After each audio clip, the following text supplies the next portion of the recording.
আসসালামু আলাইকুম ওয়া রাহমাতুল্লাহি ওয়া বারাকাতুহু। সম্মানিত দর্শক মণ্ডলী, আশা করি আল্লাহর অশেষ মেহেরবানিতে আপনারা সকলে ভালো আছেন। আজকে খুব গুরুত্বপূর্ণ একটি বিষয় নিয়ে আপনাদের সামনে উপস্থিত হয়েছি। বিষয়টি হলো, স্বপ্নে যদি কোনো বিবাহিতা নারী বাচ্চা হতে দেখে, চাই তার হোক অথবা অন্য কারো হোক, তাহলে তার কি ব্যাখ্যা? স্বপ্নে যদি কোনো বিবাহিতা নারী বাচ্চা হতে দেখে, তাহলে তার কি ব্যাখ্যা? সম্মানিত দর্শক মণ্ডলী, এই বিষয়ে আপনাদের সামনে গুরুত্বপূর্ণ আলোচনা করবো ইনশাআল্লাহ।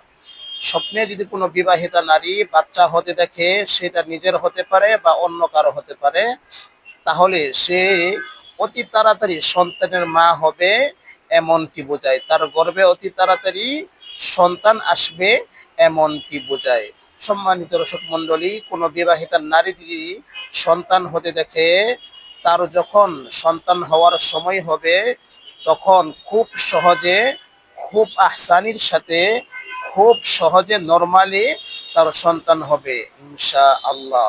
সাথে সাথে বিবাহিতা নারী স্বপ্নে সন্তান ছেলে হতে দেখলে, চাই তার হোক অথবা অন্য কারো হোক, তাহলে তার মেয়ে সন্তান হবে। আর যদি মেয়ে সন্তান হতে দেখে, তাহলে তার ছেলে সন্তান হবে এমনটি বোঝায়।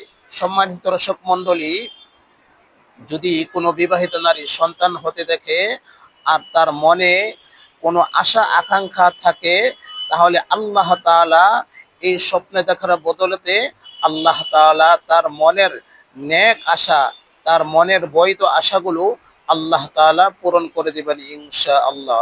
সম্মানিত দর্শক মণ্ডলী, আশা করি বিষয়গুলো বুঝতে পেরেছেন। ভিডিওটি কেমন হলো সবাই লাইক কমেন্ট করে জানিয়ে দেবেন ইনশাআল্লাহ। আসসালামু আলাইকুম রহমতুল্লাহ।